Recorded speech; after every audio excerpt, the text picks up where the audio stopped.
ഇത് ബ്രേക്കിൻ്റെ റിലേ വാൾവാണ്.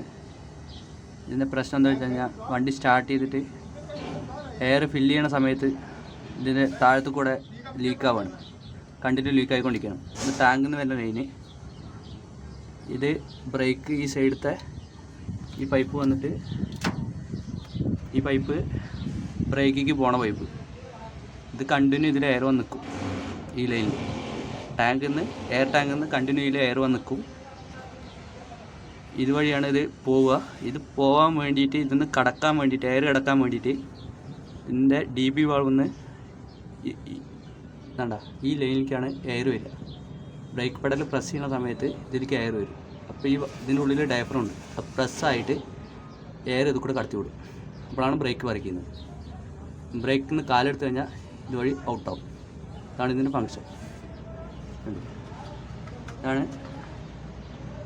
ഇതാണ് DB വാൾവ് എന്ന് വരുന്ന ലൈന്. ഇതാണ് ടാങ്കിൽ നിന്ന് വരുന്ന ലൈന്. കണ്ടിന്യൂ ടാങ്ക് എയർ വന്നുകൊണ്ടിരിക്കും. ഇതിന് കംപ്ലൈൻറ്റ് ഈ വാൾവ് കംപ്ലൈൻ്റ് ആയിരിക്കണം. ഈ വാൾവ് നമുക്ക് മാറ്റേണ്ടതുണ്ട്. ഫുള്ള് വെള്ളം കയറിയിട്ട് കച്ചറ കയറിയിട്ട് ഇത് പോയി. ഓക്കെ.